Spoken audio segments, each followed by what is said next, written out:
একসময় টাইপ মেশিনের টিকটক শব্দে জেলা প্রশাসকের কার্যালয়, আদালত প্রাঙ্গণ অথবা বিশ্ববিদ্যালয়ের আশপাশ মুখর হয়ে থাকত। টাইপরাইটাররাও ব্যস্ত সময় পার করতেন। একটা মেশিন এবং একটা টেবিল নিয়ে বসে থাকেন এসব টাইপরাইটাররা।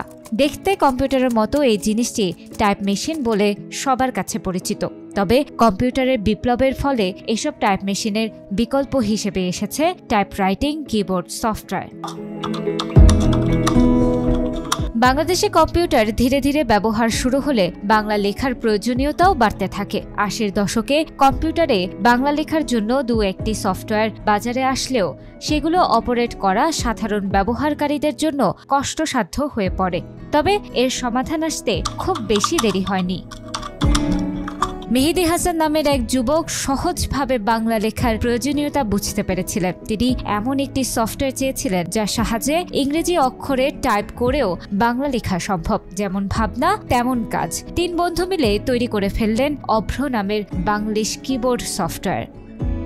২০০৩ সালে প্রথমবার অভ্র কিবোর্ড উন্মুক্ত হলে ২০০৭-এর দিকে এর জনপ্রিয়তা বৃদ্ধি পায়, যা আজ সারা বিশ্বে ছড়িয়ে থাকা বাঙালিদের সবচেয়ে পছন্দের বাংলা লেখার সফটওয়্যার।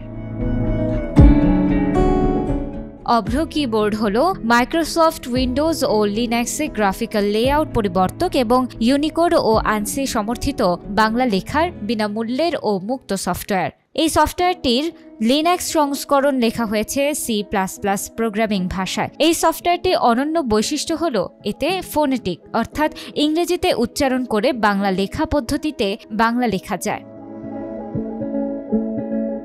চিকিৎসা ছিল তার পেশা, তবে প্রযুক্তির মধ্যে ছিল তার নেশা। মেহেদী হাসান ২০০৩ সালে অভ্র কিবোর্ড তৈরির কাজ শুরু করেন। পরবর্তীতে রিফাত নবী, তানবিন ইসলাম সিয়াম, রাইয়ান কামাল, শাবাব মুস্তফা এবং নিপুণ হক এই সফটওয়্যারের উন্নয়নের সাথে যুক্ত হন। ২০০৭ সালে অভ্র কিবোর্ড পোর্টেবল এডিশন বিনামূল্যে ব্যবহারের জন্য উন্মুক্ত করা হয়। বাংলার মানুষেরাও তার সাদরে গ্রহণ করে। এই জনপ্রিয়তা গ্রহণযোগ্যতার কারণেই চলতি বছরে বিজ্ঞান ও প্রযুক্তিতে ২১ পদকের জন্য মনোনীত হন অভ্র কিবোর্ড তৈরির কারিগর মেহেদী হাসান খান। কিন্তু তিনি একা এই পুরস্কার গ্রহণ করতে চান না। অভ্র তৈরিতে সহযোগিতা করা তার আরও ৩ বন্ধুকে বাদ দিয়ে তিনি একা কৃতিত্ব চাননি। তারা হলেন রিফাত নবী, তানবিন ইসলাম সিয়াম ও শাবাব মুস্তাফা। তারা প্রত্যেকেই বাংলাদেশি কম্পিউটার প্রোগ্রামার ও উইকিমিডিয়ান। তানবিন ইসলাম সিয়াম খুলনা প্রকৌশলী ও প্রযুক্তি বিশ্ববিদ্যালয় থেকে ২০১১ সালে কম্পিউটার সায়েন্স অ্যান্ড ইঞ্জিনিয়ারিং বিভাগ থেকে স্নাতক সম্পন্ন করেন। বর্তমানে তিনি স্টাফ সফটওয়্যার ইঞ্জিনিয়ার হিসেবে ভিভাসফট লিমিটেড নামে একটি প্রতিষ্ঠানে কাজ করছেন। অপরদিকে শাবাব মুস্তাফা বাংলাদেশ উন্মুক্ত বিশ্ববিদ্যালয় থেকে স্নাতক সম্পন্ন করে বর্তমানে ফ্রান্সের ইলেকট্রনিক্স নামে একটি প্রতিষ্ঠানে ফুল স্ট্যাক ইঞ্জিনিয়ার হিসেবে কর্মরত আছেন। আর রিফাত নবী ২০১০ সালে ইস্ট ওয়েস্ট ইউনিভার্সিটি থেকে কম্পিউটার সায়েন্স অ্যান্ড ইঞ্জিনিয়ারিং বিভাগ হতে স্নাতক সম্পন্ন করেন। বর্তমানে তিনি অস্ট্রেলিয়ায় অ্যাটলাসিয়ান নামক একটি প্রতিষ্ঠানে প্রিন্সিপাল ইঞ্জিনিয়ার হিসেবে যুক্ত আছেন।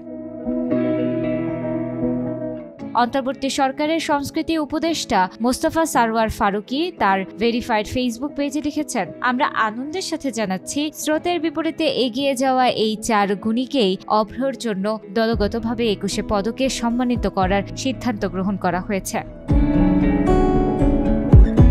মেহেদী হাসান খান অভ্র কিবোর্ড পেজে লেখেন, পদক তো একটা প্রতীক বা উপলক্ষ। এই উপলক্ষে সবার একসাথে হওয়া হবে আবার। Maybe the real treasure was the friends we made along the way.